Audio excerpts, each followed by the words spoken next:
Bob. How are you? Good, Patty. How are you today? I'm doing fine. Good.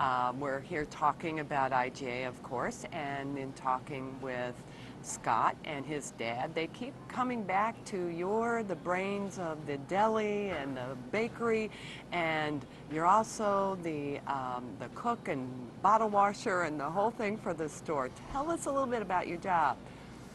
Well, it involves everything from the ground up, I guess, really. When I started as a baker, and then I started making sandwiches, selling them out of the bakery case, fresh baked bread every day, and then that all evolved into fried chicken and just kind of rolled from there. And it's a fairly decent sized bakery, and the bakery and deli are separate now. So we've come a long ways. We do provide a lot of food for people in St. Charles. We do some catering.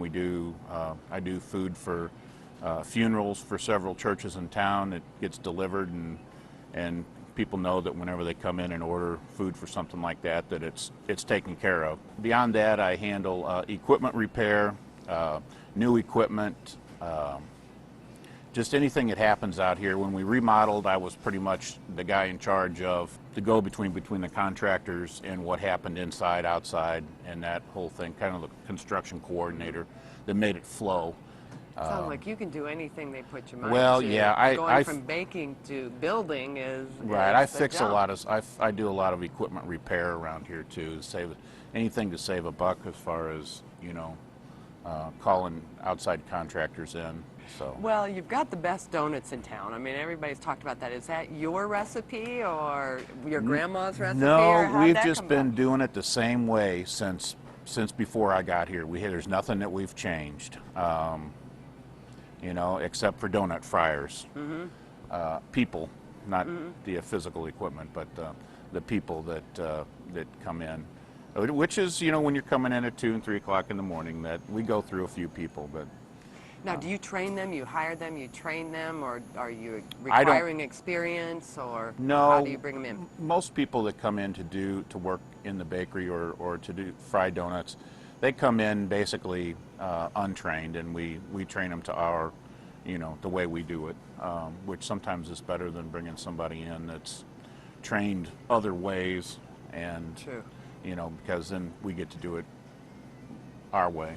Now, you do cakes. I mean, I can't tell you how many cakes with 4 kids, how many birthdays you baked cakes for and anniversaries. And I can come in, you already have some finished that you can or I can order some. We've got 3 full-time and 1 part-time cake decorator now that they pretty well are going, all day long.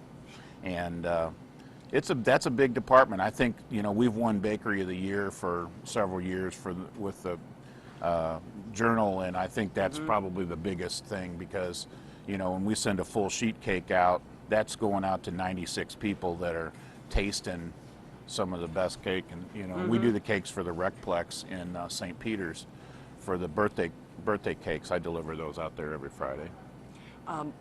My favorite thing here in the store is your fried chicken. Oh. I love your fried chicken. Again, is that your recipe, or basically how did you get into that? That's what I did develop that, and it's kind of a blend of a couple different commercial breading that's manufactured but it's a blend, and it's kind of a. So as far as that goes, we've done it the same way for a long time, because we've had such good success with it. It's not greasy. It's crispy, and it's good. We get the biggest tender inside. Oh yeah. Let me tell you, I know that chicken. Well, the deli now has really expanded over time. I would think. Right. We've really increased in sales and square footage, and like our hot food program, daily lunches, is a big thing. We have people come in here for lunch and dinner. They'll come in for lunch, and you'll see them again at dinner time. And we try to have a pretty good turn on different varieties, so people can, get get various selections throughout the day and the week, and they're not eating the same thing. Because we do, I'm not kidding, we cook breakfast, lunch, and dinner for a lot of people in town here. I know you do. Are you the head chef that you come up with the ideas, or do you have some of your... You know, I've got some of the finest people working here, and these ladies are just like mom, you know. And hey, there's no better cook than mom, you know, let me tell you.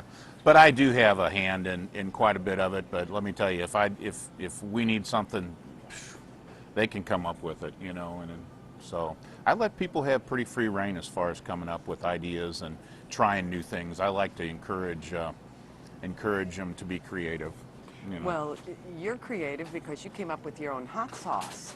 Pretty Well, I have dynamite. I have a rub. I have a rib rub and what I call a chili margarita rub that's great on chicken and grilled salmon. They're both grilling rubs. And then I brought in our own barbecue sauce. So that's a few things. And you know, the Uncle Bob's is just something that I do on a sideline thing. It was fun that I came up with a couple of these items, and they really sell pretty well. I've got them in several stores around the St. Louis area. So That's pretty good. That's it's fun. pretty good. Yeah. I've seen with my kids growing up, there comes and goes certain kinds of food, and you were talking about giving people the opportunity to experiment. There's a lot more stuff to experiment. Are you seeing trends, or over time, what are some of the neat trends and some of the strange foods you've seen come through? You know, there's a big trend right now towards organics, which a lot of companies are starting to push organics. But when you look at organics, first of all, it doesn't look as good produce-wise as other sources that are not organic. The other thing is it's going to cost more. It's probably 10 to 20% higher. So we have organics available. We try not to get too crazy with it. My mother always taught me that the most important thing with the grocery store is the meat department and how good the meat is. And you've always been able to provide phenomenal meat. Do you have to set up some kind of a partnership or rapport with people that you work with, so you know you're getting good? Anymore, yeah, we make sure that we're buying from reputable places, but it's the meat cutters. It's the meat cutters. These guys know what they're doing, and it's just good old-fashioned common sense. But you can take a box of beef or a box of pork or anything like that, and it's going to be the same as the other guy has. But the way that guy cuts it, that makes a difference. Huh. I know it sounds crazy, but it's true. Well, then you have great meat cutters. We do. And you have for a long time. We do, and they're a good bunch of guys.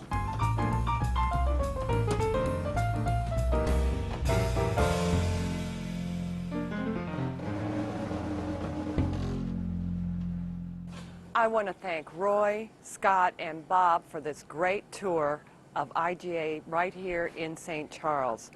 But all of this talk of food has made me hungry, so I'm going to go get some chicken. Until next time on Check Out St. Charles, see you then.